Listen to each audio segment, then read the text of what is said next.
안녕하세요. EBS 중1과학의 예신입니다. 여러분, 오늘부터는요, 새롭게 3단원 내용을 공부할 터인데요. 그 중에서도 힘에 관한 공부를 해보려고 합니다. 여러분, 우리가 일상생활을 하다 보면은요, 힘이라고 하는 용어를 굉장히 많이 사용한답니다.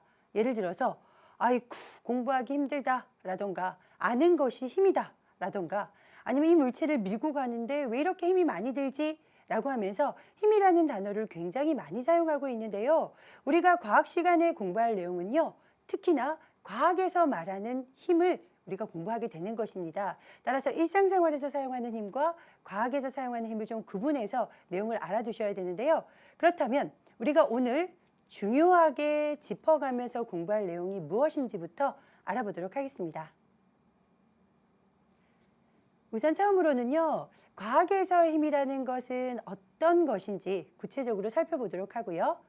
그 다음 두 번째로는요, 이러한 힘은요, 상호작용을 하고 있다고 합니다. 그 내용도 알아보도록 하겠습니다. 그 다음 세 번째로는요, 눈에 보이지 않는 힘은 어떻게 표시하는지까지 알아보고요.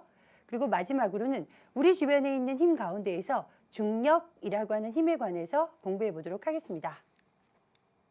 여러분들은 교재 70쪽을 펼치시면 오늘의 내용이 등장하고 있지요. 준비되셨다고요? 시작해 보도록 하겠습니다.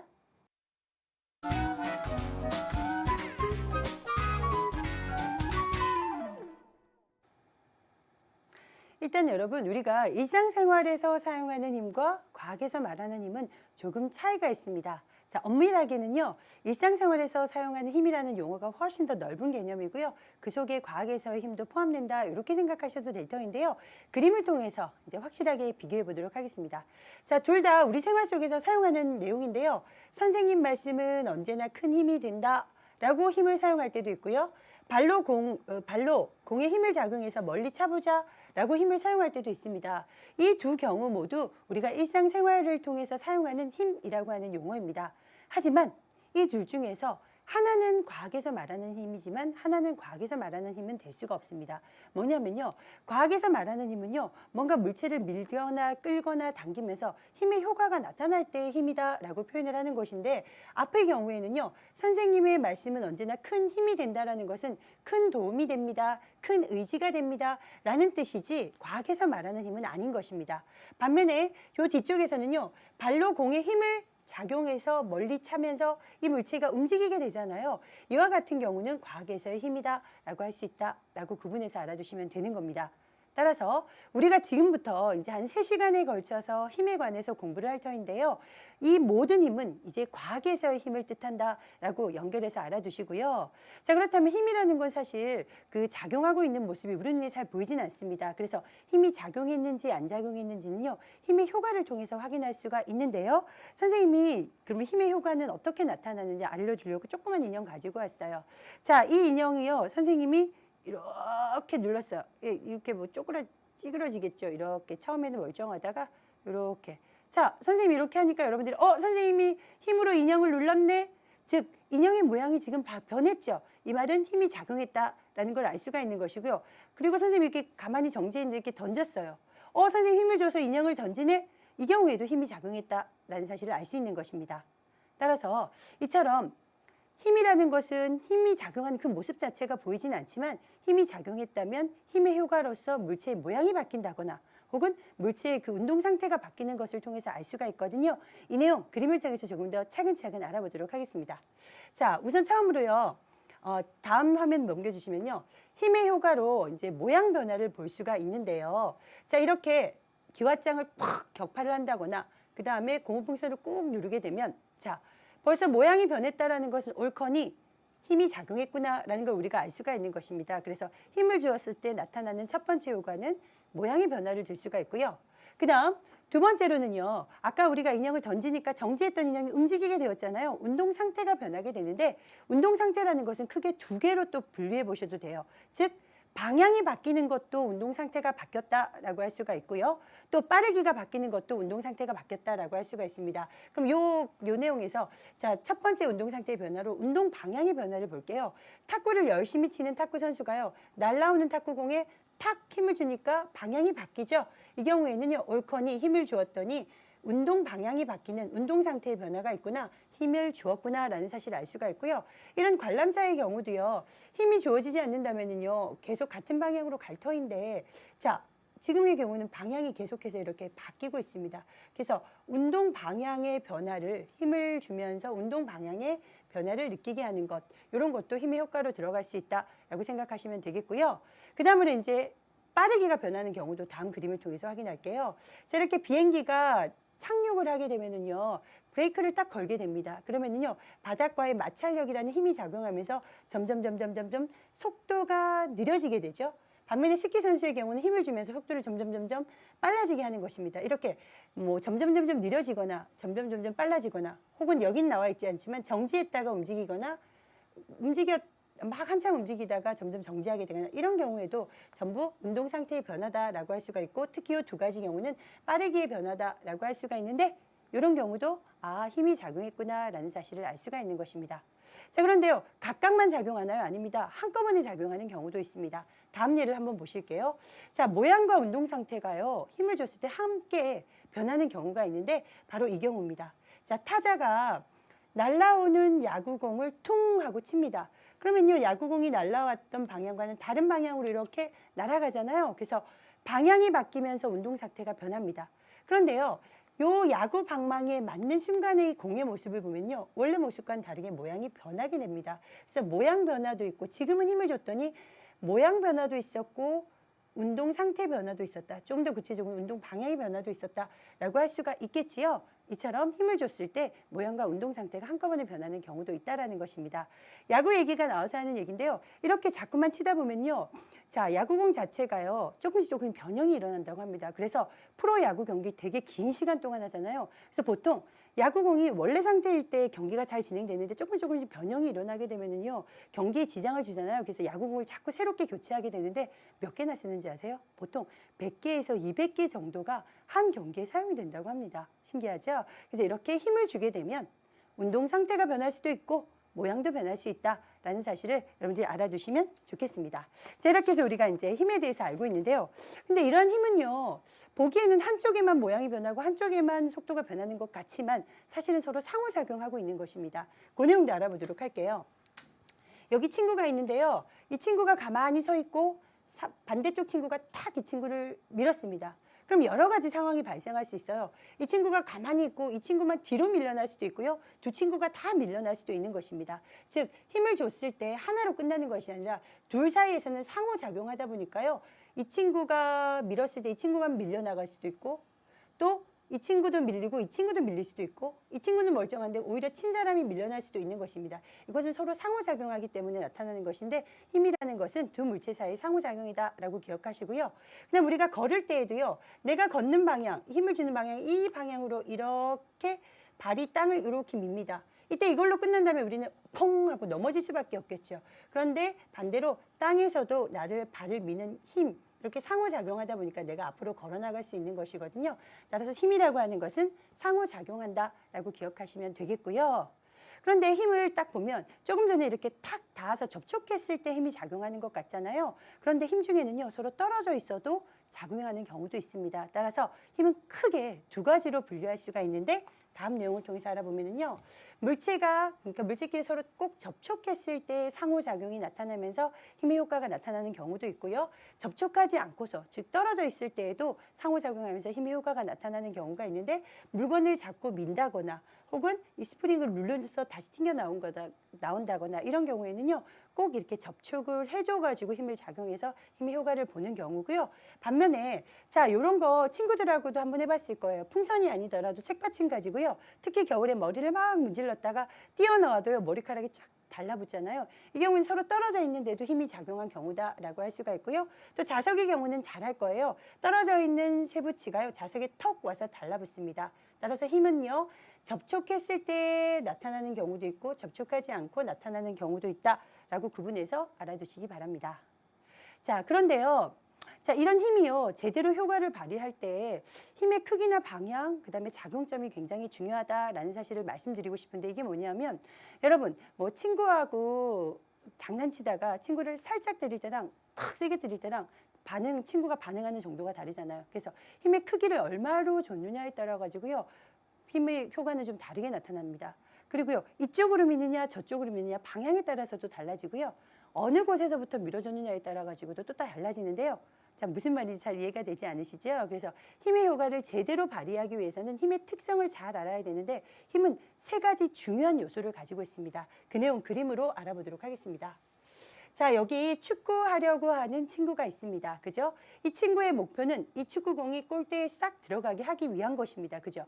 그럼 첫 번째로 이 축구공이요, 제대로 방향을 잘 정해줘서 탁 차주어야, 자, 이 축구공이 슝하고 탁 골인이 되겠지요. 그러면 첫 번째, 내가 방향을 잘 잡아줘야 된답니다. 그래서 힘의 첫 번째 중요한 요소는 방향이다라는 걸 여러분들이 꼭 알아두시고요.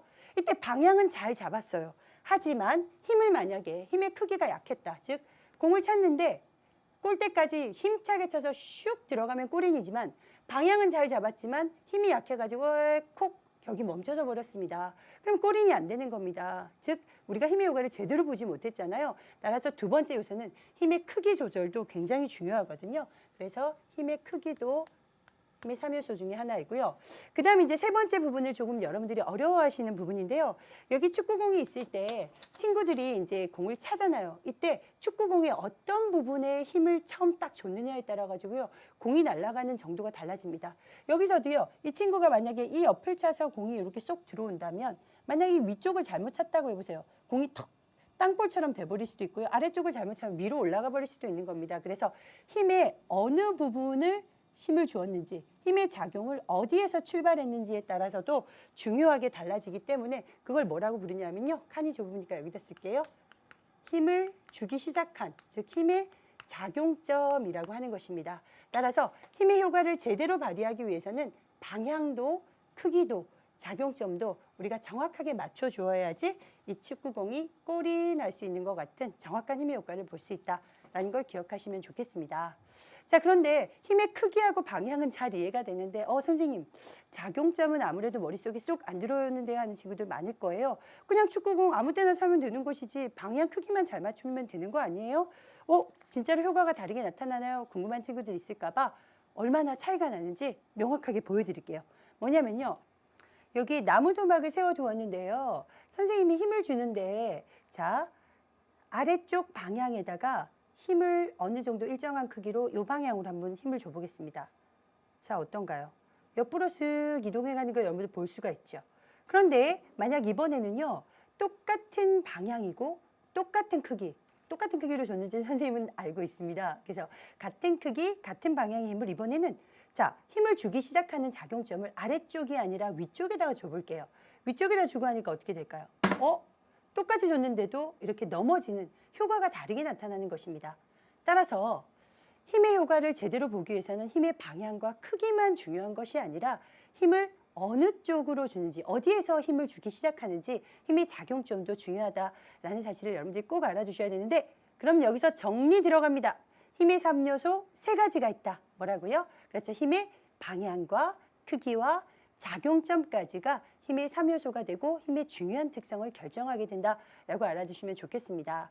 그런데 힘이라는 것은요, 사실 눈에 보이지 않기 때문에 우리가 공부하다 보면요, 힘의 크기나 방향도 표시해야 될 터인데요, 좀 애매합니다. 그래서 우리가 공부하면서 눈에 보이지 않는 힘을 표시하는 방법이 있습니다. 벌써 여러분들 아까 선생님 축구공 얘기할 때 보여드렸는데, 바로 화살표를 이용하면 되는 것입니다.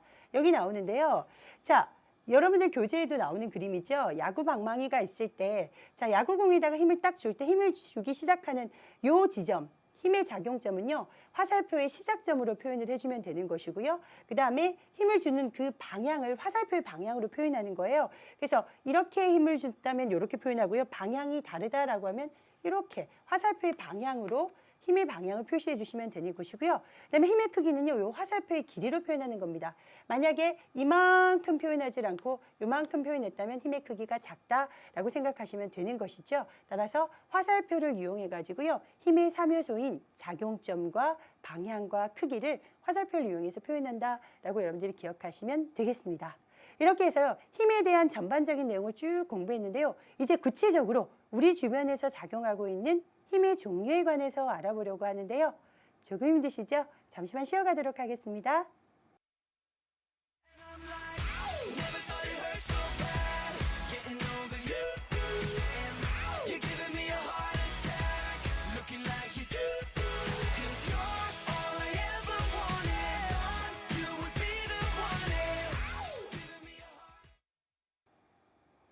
자, 우리 주변에서 작용하고 있는 힘은 정말 많은데 중학교 과정에서 여러분들이 꼭 기억하셔야 될 힘은 5가지가 있습니다. 중력과 전기력과 자기력과 마찰력과 탄성력인데요. 이 5가지를 지금 남은 시간 동안 다 할 수 없기 때문에 첫 번째로 이번 남은 시간 동안은 중력에 관해서 꼼꼼하게 알아보고요. 그다음 다음 시간에 힘에 대해서 두 번째 볼 때 요 나머지 4힘에 대해서 자세하게 살펴보는 시간을 가져보려고 합니다. 그래서 우선 이제 중력이라고 하는 것에 관해서 알아보려고 하는데요. 여러분, 중력은요, 우리 지구에 살고 있는 우리는요, 계속 느끼고 있는 겁니다. 자, 예를 들어서 선생님이 여기 들고 나온 인형을 선생님이 손을 떼는 순간 어떻게 될까요? 이 인형은 뚝 하고 아래쪽으로 떨어집니다. 무엇이든지 내가 붙잡고 있던 힘을 놓게 되면요, 자동적으로 아래쪽으로 뚝 떨어지는데 이 아래쪽이라는 건 사실 지구 중심 방향으로 이렇게 탁 향하는 것이거든요. 그럼 이때 지구에서 이 물체를 끌어당기는 힘이 작용했다라고 할 수가 있는데 사실은 지구도 이 물체를 끌어당기고 물체도 이 지구를 끌어당기는 상호 간에 당기는 힘이 바로 중력이다라고 표현할 수가 있습니다. 이 내용 조금 어려우시죠? 그래서 조금 더 자세하게 알아보도록 하겠습니다. 자, 중력이라고 하는 것은요, 지구와 물체 사이에 서로 당기는 힘이다라고 할 수가 있는데 이 중력이라는 힘이 등장한 첫 번째 힘은 바로 뉴턴이 발견한 만류인력이라고 하는 힘입니다. 만류인력은요, 질량을 가진 두 물체 사이에서는 서로 끌어다니는 힘이 있다라고 뉴턴이 이제 그 발견을 한 내용이기도 하거든요. 그러면 지금 내용대로라면 선생님, 지구하고 조금 전에 그 인형을 비교를 해본다면 지구도 그 인형을 당기고 인형도 지구를 당긴다면요, 서로 당겨야지 왜 인형만 지구 중심으로 뚝 떨어져요 하는 친구들이 있을 텐데요. 이건 뭐냐면요, 질량이 지구에 비해서 이 물체는 훨씬 작잖아요. 그래서 서로 동시에 당기고 있어도 이 물체만 질량이 워낙 작다 보니까 질량이 큰 지구 쪽으로 이렇게 당겨진 것입니다. 그 힘을 이제 중력이라고는 뜻에서 어떤 곳에서는 지구와 물체 사이 당기는 힘이다라고 표현하지 않고 지구의 중심에서 물체를 중심 방향으로 당기는 힘이다, 이걸 중력이라고 한다라고도 표현하고 있거든요. 그래서 2가지를 다 알아두시면 좋겠고요. 자, 그래도 선생님 아무래도 이해가 안 돼요 하는 친구들이 있을까 봐 이렇게 이해를 해보세요. 큰 덩치 큰 어른이 있고요, 조그만한 꼬마가 있습니다. 그래서 같이 줄을 주고 당겨봐 라고 했어요. 그래서 둘이 동시에 당기면요, 보통 어떻게 되나요? 그렇죠, 아기만 어른 쪽으로 슉 당겨오죠. 이겁니다. 큰 어른이 지구라고 생각하시고요, 지구는 훨씬 더 크잖아요. 그다음에 아기가 물체라고 생각한다면요, 서로 당기는 힘이 작용하지만 지구 쪽으로 착 당겨가게 된다, 이 힘이 중력이다 라고 생각하시면 좋겠습니다. 자, 그럼 중력의 방향을 살펴보도록 하겠습니다. 이쪽 그림에서 알아보시면 될 텐데요.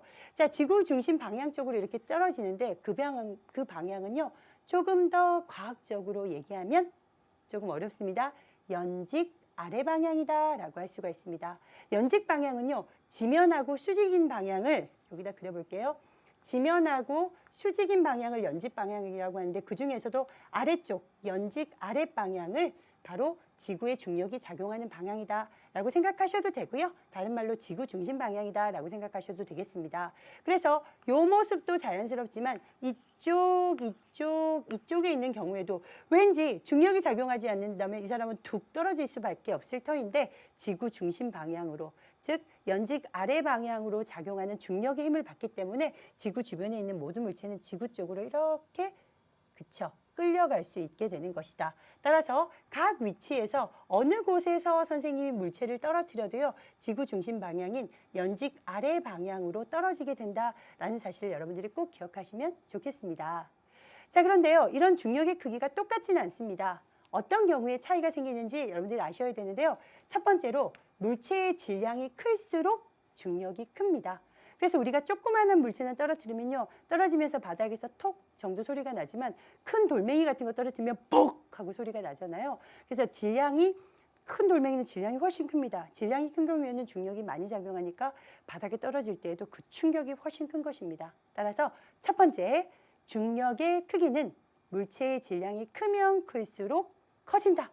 꼭 기억하세요. 그 다음 두 번째로는요. 물체하고 지구 사이의 거리가 가까울수록 커져요. 그러면 중력은요. 결국 그냥 지구가 이렇게 끌어당기는 힘이다 라고 우리가 쉽게 생각해도 되는데요. 그러려면 가까이 있으면 더 세게 잡아당길 수가 있잖아요. 그래서 물체와 지구 사이의 거리가 가까울수록 크다라는 것도 중학교 1학년 과정에서는 꼭 기억하시면 좋겠습니다. 자, 지금은 이렇게 말로 풀어서 설명하지만 이제 고등학교에 가면 이걸요 막 공식에 적용해서 하게 되거든요. 모든 밑거름은 바로 이 내용이니까 기억하자고요. 다시 한번 확인 들어갑니다. 중력의 크기는 물체의 질량이 그렇죠. 클수록 커진다. 그다음에 지구와 물체 사이의 거리가 가까울수록 커진다. 그 내용을 여러분들이 꼭 기억하시면 좋겠고요. 자, 그럼 이렇게 중력에 대해서 알아보고 있는데 중력은요. 우리 생활 곳곳에서 굉장히 많이 이용되고 있습니다. 여러분 번지 점프라고 하는 놀이의 경우도요. 중력이 작용하지 않는다면 우리가 탁 뛰어내려도 가만히 있을 거예요. 하지만 지구가 잡아당기는 중력이 작용하니까 푹 떨어지면서 우리가 스릴을 느끼는 거잖아요. 그럼 중력 현상이 우리 생활 어디에서 영향이 되는지 확인해 보도록 하겠습니다. 자, 내용을 보시면요. 자, 첫 번째, 식물의 경우도 중력의 영향을 받는다고 합니다. 식물의 뿌리는요. 자, 아래쪽으로 쭉 길게 자라잖아요. 이것이 중력의 영향으로 더 잘 자랄 수가 있고요. 아마 이 얘기하면 선생님, 식물의 줄기는 위로 자라잖아요. 그렇죠. 식물의 줄기의 경우는요. 중력에 거슬려서 위로 자라니까 얼마나 힘들겠어요. 하지만 뿌리의 경우는 중력과 함께 아래쪽으로 쭉 자라니까요. 좀 더 수월하겠죠. 그래서 식물의 뿌리가 아래쪽으로 쭉 자라는 것도 중력의 영향을 받고요. 그 다음에 요거는 뭐냐면요. 운석 구덩이입니다. 운석이라고 하는 것은요. 우주를 떠돌던 암석 덩어리가 지구 중력에 의해서 끌려 들어온답니다. 지구 쪽으로 끌려 들어오면서 지글지글 타면 유성이 되는 것이고요. 타고 남은 덩어리가 퉁 하고 떨어지면 이런 구멍을 만든 것이거든요. 그래서 이런 운석이 지구로 끌려오는 것도 지구에서 작용하는 중력 때문이다라고 생각하시고요. 그 다음에 이쪽에 있는 문진이라는 용어 여러분들 굉장히 낯설 텐데요. 왜 초등학교 때 우리가 붓글씨 같은 거 쓰잖아요. 그러면 종이가 굉장히 얇으니까 종이가 이리저리 움직일 수가 있어요. 그래서 고정해 놓느냐고 이렇게 올려놓는 거 있잖아요. 꽤 무거운 거요. 이걸 문진이라고 부릅니다. 그래서 문진을 딱 대놓고 나면요. 이게 중력이 딱 작용하면서 이 종이를 붙잡아 주어서 종이가 움직이지 않고 우리가 붓글씨를 잘 쓸 수 있게 해줬잖아요. 이 경우에도 바로 중력의 예가 되는 것이고요. 그 다음에 여러분들 건축할 때 막 기초를 만들 때 공사 현장 혹시 가본 적 있으세요? 선생님 우연히 아파트 공사 현장을 한번 본 적이 있는데요. 신기하게도 이런 실에다가 달아가지고요. 추를 막 설계하시는 분 같아요. 그분이 추를 달아가지고 이렇게 선을 맞추고 있더라고요. 이게 뭐냐면요. 자, 이 추는요 분명히 지구의 중심 방향, 즉 연직 아래 방향을 향하게 될 거 아니에요. 바로 지구의 중력이 작용하니까요. 이 방향이라는 건 사실은 지면과 정확하게 수직인 방향이잖아요. 그래서 건물을 세울 때 지면과 딱 수직인 방향으로 세워야 정확한 중력을 받으면서 건물이 튼튼하게 서 있을 수 있기 때문에 건축할 때 사용하는 요 추를 이용하는 방법도 역시 중력이 이용되는 예다라고 생각하시면 좋겠습니다. 이렇게 중력에 관해서 알아보는데요. 그래서 사실은 우리가 지금 숨을 쉬잖아요.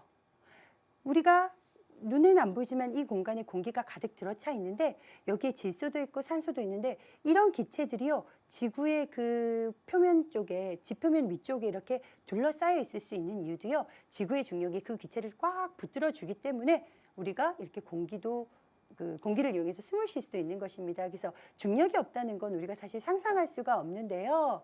자, 그렇다면 만약에 중력이 싹 사라지는 우주 공간에서는 어떤 일이 벌어지는 것일까요?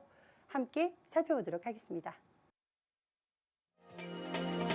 2008년 4월 8일 소유주 우주선에 탑승한 한국 최초의 우주인 탄생. 대한민국 1호 우주인 이소연 씨를 만났습니다.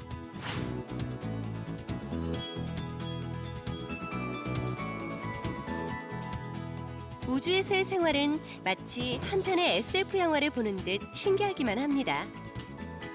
과연 우주는 지구와 무엇이 다르기 때문에 이런 현상들이 일어나는 걸까요?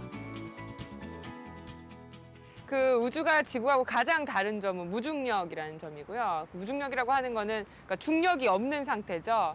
지상에서는 우리가 그 땅이 항상 우리를 끌어당기는 듯한 느낌이 있잖아요. 물건을 내려놓으면 땅바닥으로 떨어지고. 근데 이제 우주에서는 중력이 없다 보니까 물건을 내려놓으면 그냥 떠다녀요. 바닥으로 떨어지지 않고.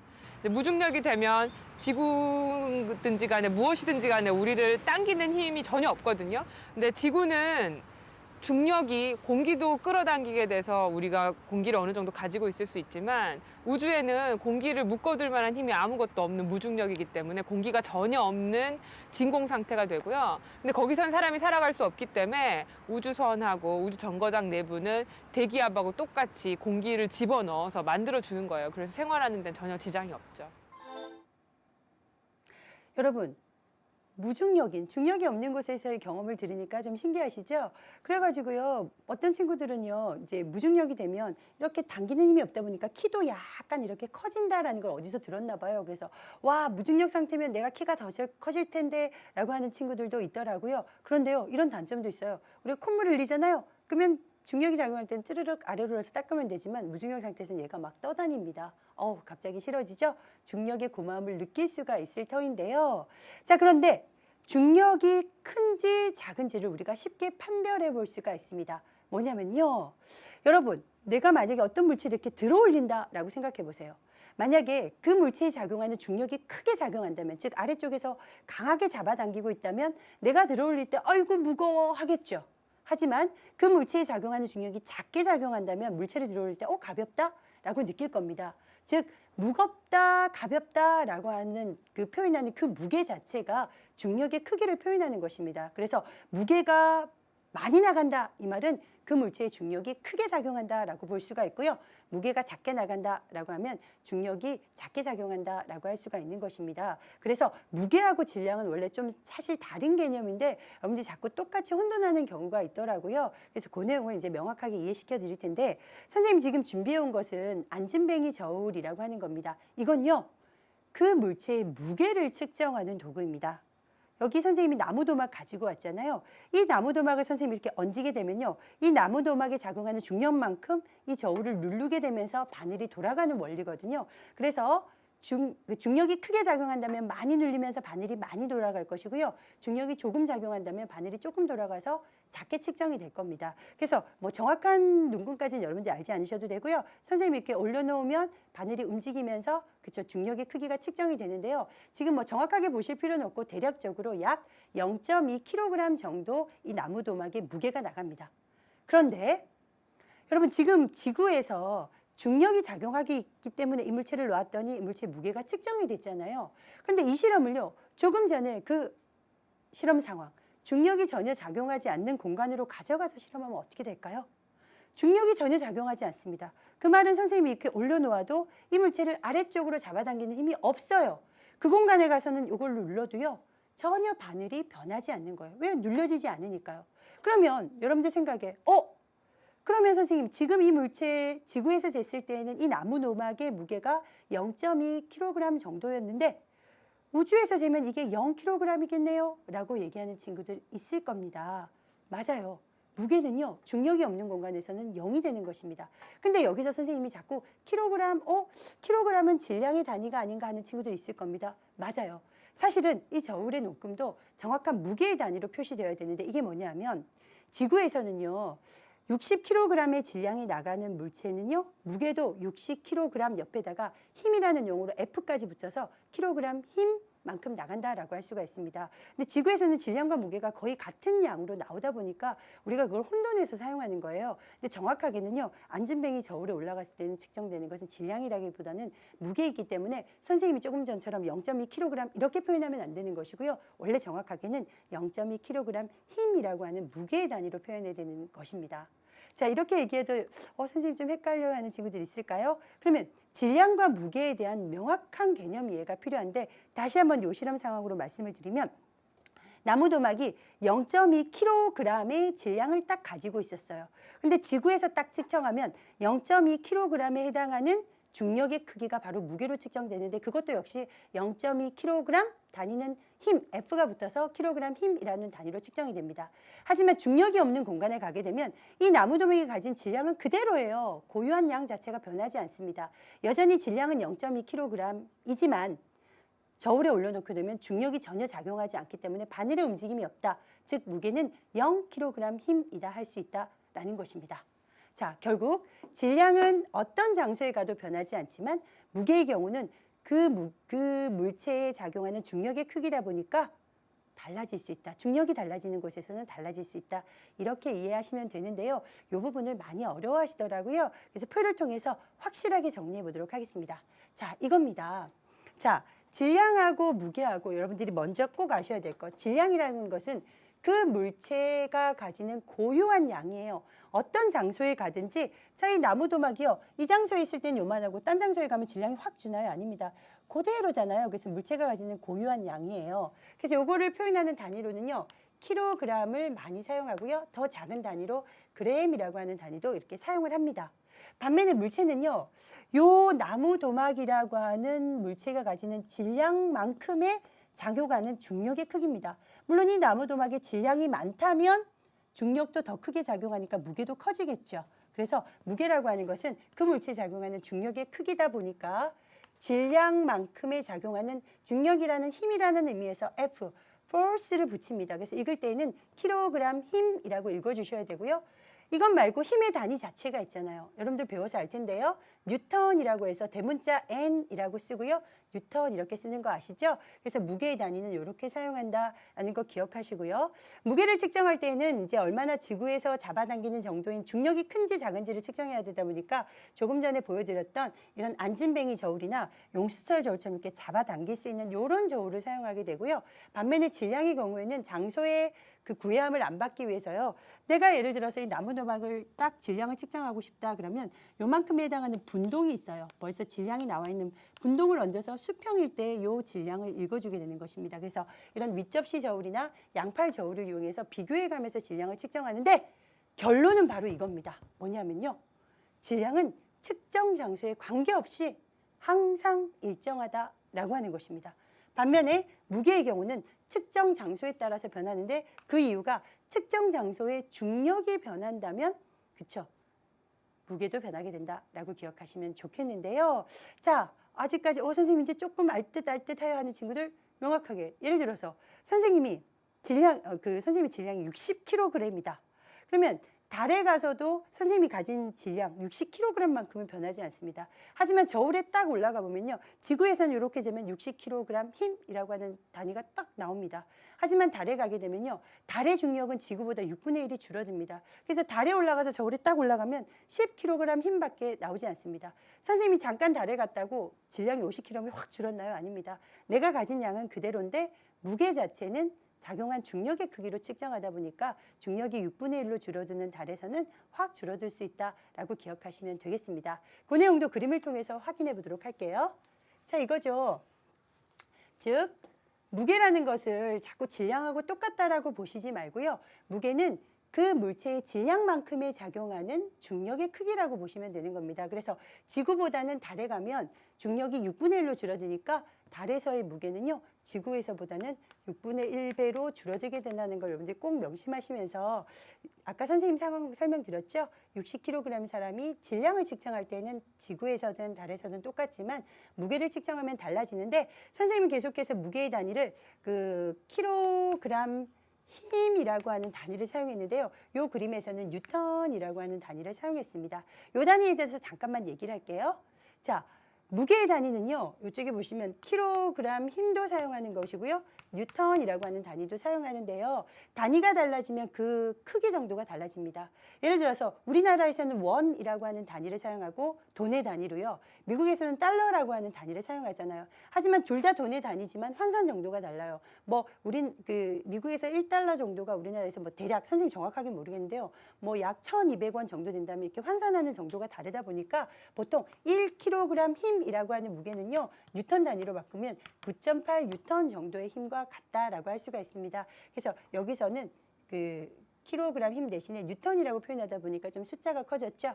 결론은 질량은 어느 장소에서나 달라지지 않지만 무게의 경우는 중력의 크기다 보니까 중력이 6분의 1로 줄어드는 달에서는 무게가 6분의 1로 확 줄어들게 된다라는 사실을 알아두시면 되겠습니다. 자, 이렇게 해서 오늘은 전체적인 힘에 대한 얘기, 그리고 힘의 종류 중에 중력에 관해서 공부를 해보았거든요.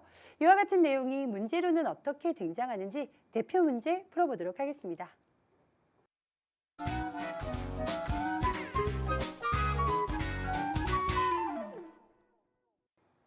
자, 첫 번째 해결할 문제는요, 바로 힘의 3요소에 관한 문제입니다. 다음 중 힘을 나타내는 데 필요한 힘의 3요소가 모두 표현된 것이라고 나옵니다. 자, 힘의 3요소 다시 한번 정리 들어갑니다. 우리가 축구공을 골인시키기 위한 그 상황을 생각해 보시면 될 텐데요. 그렇죠. 힘의 방향, 그 다음에 크기, 그 다음 헷갈렸었던 힘을 주기 시작하는 지점, 바로 작용점. 요 세 가지가 바로 힘의 3요소였습니다. 그럼 여기 있는 선택지 가운데에서 이 3요소가 모두 표현된 것을 정답으로 찾아주시면 되겠죠. 1번 부분은요. 15N의 힘으로 힘의 크기가 등장하고 있습니다. 그 다음에 물체를 끌었다. 그 다음 나머지 요소는 등장하지 않고 있고요. 2번 10N의 힘을 역시 힘의 크기 표현되고 있고요. 나무 도막에 주었다. 정확한 어느 작용점인지 어떤 방향인지 이런 게 주어져 있지 않고요. 3번 물체를 밀어 왼쪽으로 이동시켰다. 이거는 방향만 등장하고 있습니다. 그 다음 4번 가방에 힘을 주어 1m 높이로 들어 올렸다. 들어 올렸다는 것은 방향은 나타내지만 나머지가 또 표현되지 않고 있고요. 5번을 보면 5N의 힘으로 힘의 크기 표현되고 있네요. 물체의 손잡이라고 해서 물체 중에서도 어디에 힘을 주는지 바로 작용점도 딱 등장하고 있고요. 그다음에 위로, 즉 방향을 잘 뜻하고 있죠. 그래서 5번 선택지가 힘의 3요소를 모두 표현하고 있기 때문에 5번을 정답으로 찾아주시면 되겠습니다. 자, 다음으로 이제 한 문제 더 해결을 해보면은요. 자, 이제 중력에 관한 문제입니다. 가하고 나의 이제 물체에 작용하는 중력의 방향을 옳게 짝지은 것은 하고 물어보고 있는데요. 중력이라는 것은 지구 중심에서 뺑 돌아서 전부 지구 중심 방향으로, 좀 더 자세하게는 연직 아래 방향으로 잡아당긴다라고 할 수가 있습니다. 그럼 가의 경우도 지구 중심 방향, 연직 아래 방향, 나의 경우도 지구 중심 방향, 연직 아래 방향이니까요. 가에서는 C, 나에서는 A, 이것을 연결해 놓은 선택지를 정답으로 찾아주시면 되겠습니다. 이렇게 해서요, 오늘은 힘에 관해서 전반적인 내용도 알아보았고 힘의 종류 중에 중력에 관해서 알아보았습니다. 그럼 우리가 오늘 절대로 잊지 말아야 될 핵심은 무엇인지 살펴보도록 하겠습니다.